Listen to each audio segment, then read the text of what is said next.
हरे कृष्णा। दुर्योधन के इस प्रकार कहने से कर्ण बोले, दुर्योधन, मेरे विचार से तुम्हारी ये सलाह ठीक नहीं है। कुरुवर्धन, ऐसे किसी भी उपाय से पांडवों को वश में नहीं किया जा सकता। वीर, पहले भी तुमने अनेक गुप्त उपायों द्वारा पांडवों को दबाने की चेष्टा की है, परंतु उन पर तुम्हारा वश नहीं चल सका।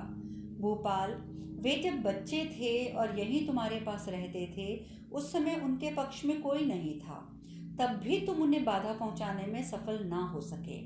और अब तो वो विदेश में रहते हैं, उनके पक्ष में बहुत से लोग हो गए हैं और सब प्रकार से उनकी बढ़ोतरी होती जा रही है। अतः अब वे कुंती कुमार तुम्हारे बताए हुए उपायों से वश में आने वाले नहीं हैं। पुरुषार्थ से च्युत न होने वाले वीर, मेरा तो यही विचार है। अब वे संकट में नहीं डाले जा सकते। भाग्य ने उन्हें शक्तिशाली बना दिया है और उनके अपने बाप दादाओं के राज्य को प्राप्त करने की अभिलाषा उनमें जाग उठी है।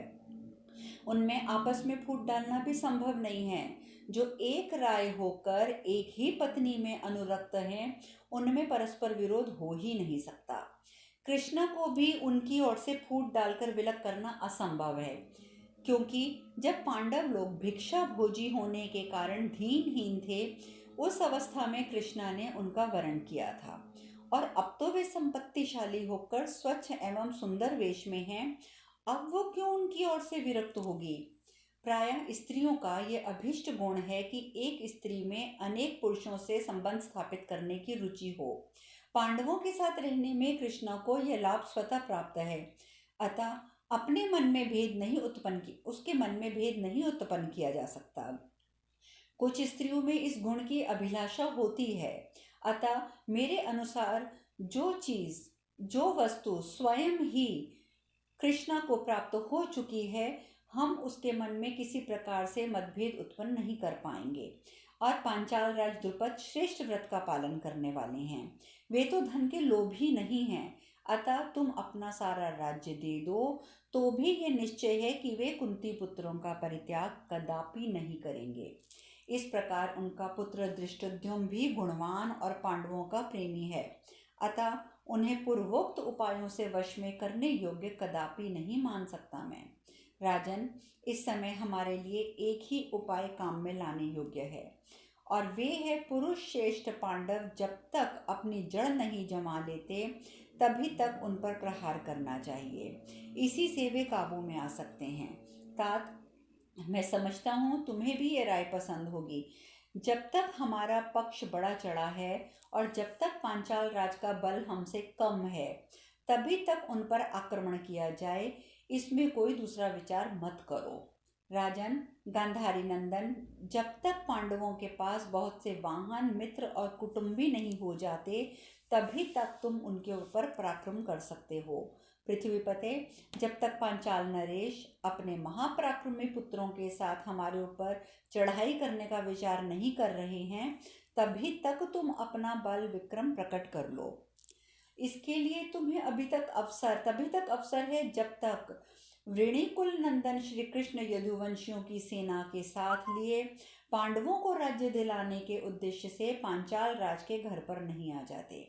पांडवों के लिए श्री कृष्ण की ओर से धन रत्न भांति भांति के भोग तथा सारा राज्य कुछ भी अदेय नहीं है। महात्मा, भरत के ने पराक्रम से ही पृथ्वी प्राप्त की है। इंद्र ने पराक्रम से ही तीनों लोकों पर विजय प्राप्त की है। सो राजन, क्षत्रिय के लिए पराक्रम की प्रशंसा की जाती है। नृपश्रेष्ठ पराक्रम करना ही शूरवीरों का स्वधर्म है। राजन, हम लोग विशाल चतुरंगिनी सेना के साथ राजा द्रुपद को कुचलकर शीघ्र ही यहाँ पांडवों को कैद कर लाएं। न साम से, न दाम से, न भेद की नीति से पांडवों को वश में नहीं किया जा सकता। अतः उन्हें सिर्फ पराक्रम से ही नष्ट करो। पराक्रम से पांडवों को जीतकर इस पृथ्वी का राज्य भोगो। नरेश्वर, इसके सिवा कोई दूसरा कार्य सिद्धि का उपाय मैं तो नहीं देखता। वैशंपायन जी आगे बताते हैं, जन्मेजय, कर्ण की बात सुनकर प्रतापी धृतराष्ट्र ने उसकी बड़ी सराहना की और तदंतर इस प्रकार कहा, कर्ण, तुम परम बुद्धिमान, अस्त्र शास्त्रों के ज्ञाता और सूत कुल को आनंदित करने वाले हो। ऐसा पराक्रम युक्त वचन तुम्हारे ही योग्य है। परंतु मेरा विचार है कि भीष्म, द्रोण, विदुर और तुम दोनों एक साथ बैठकर पुनः विचार कर लो तथा कोई ऐसी बात सोच लो जो भविष्य में भी हमें सुख देने वाली हो। महाराज, तदंतर महायशस्वी धृतराष्ट्र ने भीष्म, द्रोण आदि संपूर्ण मंत्रियों को बुलाकर उनके साथ उस समय विचार आरंभ किया। इस प्रकार श्री महाभारत का धृतराष्ट्र मंत्रणा संबंधी 200 अध्याय पूर्ण हुआ। भीष्म जी बोले, मुझे पांडवों के साथ विरोध या युद्ध किसी प्रकार भी पसंद नहीं है। मेरे लिए जैसा धृतराष्ट्र है वैसे ही पांडु, इसमें मुझे कोई संशय नहीं है। धृतराष्ट्र, जैसे गंधारी के पुत्र मेरे अपने हैं, उसी प्रकार कुंती के पुत्र भी मेरे हैं। इसलिए जैसे मुझे पांडवों की रक्षा करनी चाहिए, वैसे तुम्हें भी उसकी रक्षा करनी चाहिए।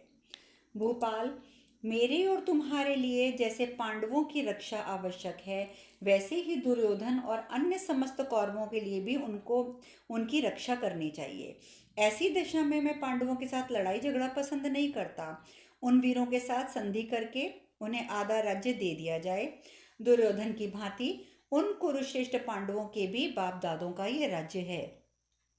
तात दुर्योधन, जैसे तुम इस राज्य को अपनी पैतृक संपत्ति के रूप में देखते हो, उसी प्रकार पांडव भी देखते हैं। यदि यशस्वी पांडव इस राज्य को नहीं पा सकते तो तुम्हें अथवा भरत वंश के किसी भी अन्य पुरुष को यह कैसे प्राप्त हो सकता है? भरत श्रेष्ठ, तुमने अधर्म पूर्वक इस राज्य को हथिया लिया है, परंतु मेरा विचार है कि तुमसे पहले वे भी इस राज्य को पा चुके थे। पुरुष सिंह, प्रेम पूर्वक ही उन्हें आधा राज्य दे दो, इसी में सब लोगों का हित है। यदि इसके विपरीत कुछ किया जाएगा तो हमारी भलाई कभी नहीं हो सकती और तुम्हें भी पूरा पूरा अपयश ही मिलेगा, इसमें भी कोई संशय नहीं है। अतः अपनी कीर्ति की रक्षा करो। कीर्ति ही श्रेष्ठ बल है। जिसकी कीर्ति नष्ट हो जाती है, उस मनुष्य का जीवन निष्फल माना जाता है। इसलिए गांधारी नंदन, कुरुश्रेष्ठ, मनुष्य की कीर्ति जब तक नष्ट नहीं होती तभी तक वह जीवित है। जिसकी कीर्ति नष्ट हो गई उसका जीवन नष्ट हो जाता है, इस बात को तुम समझो। महाभाहो, कुरुकुल के लिए उचित इस उत्तम धर्म का पालन करो और अपने पूर्वजों के अनुरूप ही कार्य करो। सौभाग्य की बात है कि कुंती के पुत्र जीवित हैं, और ये भी सौभाग्य की बात है कि कुंती भी अभी मरी नहीं है। सबसे बड़े सौभाग्य का विषय ये है कि पापी पुरोचन अपने बुरे इरादे में सफल न होकर स्वयं ही नष्ट हो गया है। गांधार कुमार, जब से मैंने सुना है कि कुंती के पुत्र लाक्षागृह की आग में जल गए और कुंती भी उसी अवस्था में प्राप्त हुई है, तभी से मैं लज्जा के मारे जगत के किसी भी प्राणी की ओर आंख उठाकर नहीं देख सकता था। नरश्रेष्ठ, लोग इस कार्य के लिए पुरोचन को उतना दोषी नहीं मानते जितना दोषी वे तुम्हें समझते हैं। अतः महाराज, पांडवों का ये जीवित रहना, उनका दर्शन होना वास्तव में तुम्हारे ऊपर लगे हुए कलंक का नाश करने वाला है, ऐसा मानना चाहिए तुम्हें। कुरुनंदन, पांडव वीरों के जीते जी उनका पैतृक अंश साक्षात वज्रधारी इंद्र भी नहीं ले सकते। वे सब धर्म में स्थित हैं, उन सबका चित्त एक है, एक विचार है। इस राज्य पर तुम्हारा और उनका समान स्वमत्व है, तो भी उनके साथ विशेष अधर्म पूर्वक बर्ताव करके उन्हें से यहाँ जबरदस्ती हटाया गया है। यदि तुम्हें धर्म के अनुकूल चलना है, यदि मेरा प्रिय करना है और यदि संसार की भलाई करनी है, तो उन्हें आधा राज्य दे दो। इस प्रकार से भीष्म विषयक वाक्य 200वां अध्याय का 202वां अध्याय पूर्ण हुआ।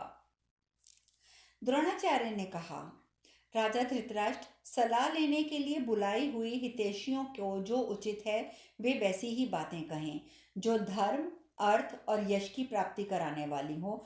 ये हम परंपरा से सुनते चले आए हैं। तात, मेरी भी वही सम्मति है जो महात्मा भीष्म की है। कुंती के पुत्रों को आधा राज्य दे देना चाहिए, यही परंपरा से चले आने वाला धर्म है। भरत, द्रुपद के पास शीघ्र ही कोई प्रिय वचन बोलने वाला मनुष्य भेजा जाए और वह पांडवों के लिए बहुत से रत्न और भेंटें लेकर जाए। राजा द्रुपद के पास बहू के लिए वर पक्ष की ओर से उसे धन और रत्न लेकर जाना चाहिए। भरत उस पुरुष को राजा द्रुपद और धृष्टद्युम्न के सामने जाकर बार बार ये कहना चाहिए कि आपके साथ संबंध हो जाने से राजा धृतराष्ट्र और दुर्योधन को बहुत बड़ा अभ्युदय मान रहे हैं और उन्हें इस वैवाहिक संबंध से अत्यधिक प्रसन्नता प्राप्त हुई है।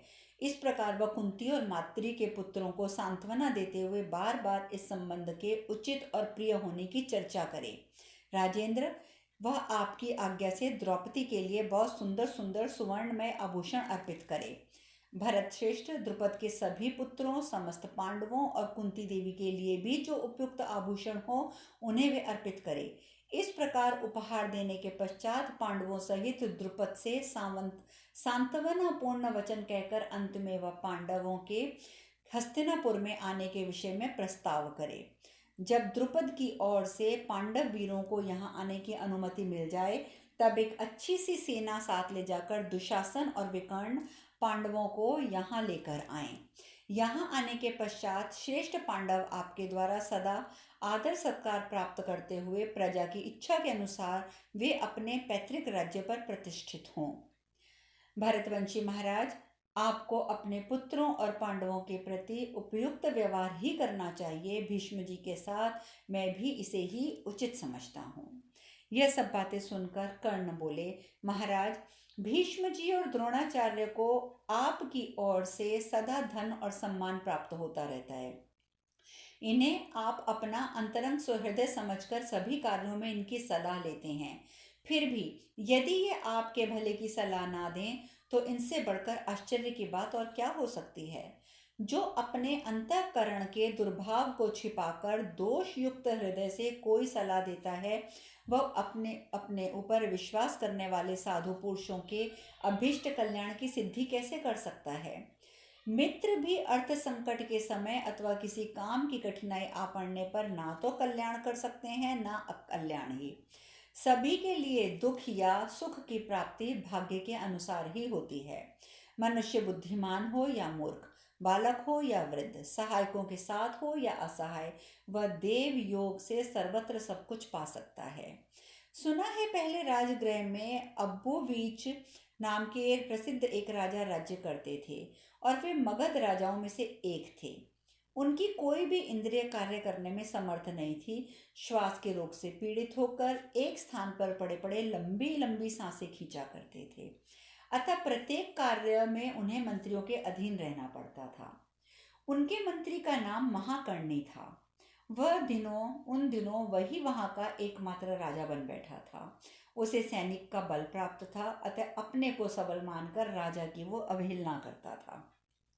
वह मूल मंत्री राजा के उपभोग में आने योग्य स्त्री, रत्न, धन और ऐश्वर्य को भी स्वयं ही भोगता था।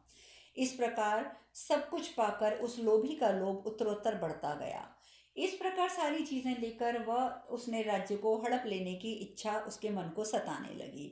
यद्यपि राजा संपूर्ण इंद्रियों से, शक्ति से रहित होने के कारण केवल ऊपर को सांस ही खींचा करता था, तथापि अत्यंत प्रयत्न करने पर भी वह दुष्ट मंत्री उसका राज्य ना ले सका। ये बात हमने सुन रखी है।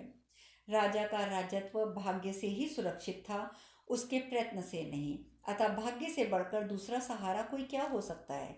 महाराज, यदि आपके भाग्य से राज्य बदा होगा तो सब लोगों के देखते देखते ये निश्चय आपके पास रहेगा, और यदि भाग्य में राज्य का विधान नहीं है तो आप यत्न करके भी उसे नहीं पा सकेंगे।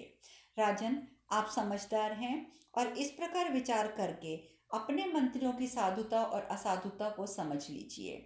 किसने दूषित हृदय से सलाह दी है, किसने दोष शून्य हृदय से सलाह दी है, इसे भी आपको जान लेना चाहिए।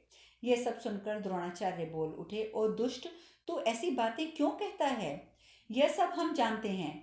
पांडवों के लिए तेरे हृदय में जो द्वेष संचित है उसी से प्रेरित होकर तू मेरी बातों में दोष बता रहा है। कर्ण, मैं अपनी समझ से कुरुकुल की वृद्धि करने वाली परम हित की बात कहता हूँ। यदि तू इसे दोषयुक्त मानता है तो बता, क्या करने से कौरवों का परम हित होगा? मैं अत्यंत हित की बात बता रहा हूँ। यदि इसके विपरीत कुछ किया जाएगा तो कौरवों का शीघ्र ही नाश हो जाएगा, ऐसा मेरा मत है। और इस प्रकार से द्रोण वाक्य विषयक 230वां अध्याय पूर्ण हुआ। यह सब सुनकर विदुर जी बोले, राजन, आपके हितैषी बांधवों का यह कर्तव्य है कि वे आपको संदेह रहित हित की बातें बताएं, परंतु आप सुनना नहीं चाहते हैं, इसलिए आपके भीतर उनकी कही हुई बातें, हित की बातें कभी ठहर भी नहीं पाएंगी। राजन, कुरुश्रेष्ठ शंतनु नंदन भीष्म ने आपसे जो बातें की वो प्रिय और हित की बात कही है, परंतु आप उसे ग्रहण नहीं कर रहे हैं। इसी प्रकार आचार्य द्रोण ने अनेक प्रकार से आपको सही और उत्तम बात की सलाह दी है, किंतु राधानंदन कर्ण उसे आपके लिए हितकर नहीं मानते हैं। महाराज, मैं बहुत सोचने समझने विचार करने पर भी आपसे किसी ऐसे परम सुहृदय व्यक्ति को नहीं देखता जो इन दोनों वीर महापुरुषों से बुद्धि या विचार शक्ति में अधिक हो। राजेंद्र, अवस्था, बुद्धि और शास्त्र ज्ञान सभी बातों में ये दोनों बड़े चढ़े हैं और आप में और पांडवों में समान भाव रखते हैं। भरतवंशी नरेश, ये दोनों धर्म और सत्यवादिता के दशरथ नंदन श्री राम और राजा गए से कम नहीं हैं। मेरा ये कथन सर्वथा संशय रहित है। आपको आपके सामने उन्होंने कोई ऐसी बात नहीं कही होगी जो आपके लिए अनिष्टकारक सिद्ध हुई हो, और इनके द्वारा आपका कुछ भी अपकार हुआ है ऐसा कभी देखने में आया ही नहीं। महाराज, आपने भी इनका कोई अपराध नहीं किया है, तो फिर ये दोनों सत्य पराक्रमी पुरुष सिंह आपको हितकारक सलाह ना दें, ये कैसे हो सकता है? नरेश्वर, ये दोनों इस लोक के नरश्रेष्ठ और बुद्धिमान हैं, अतः आपके लिए ये कोई कुटिलता पूर्वक बात तो कह ही नहीं सकते।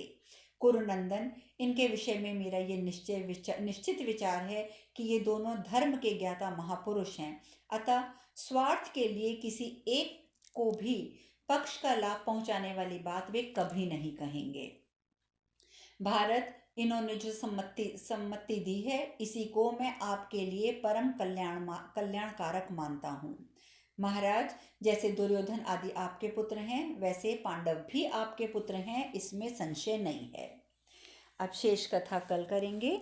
हरे कृष्णा, हरे कृष्णा, हरे कृष्णा।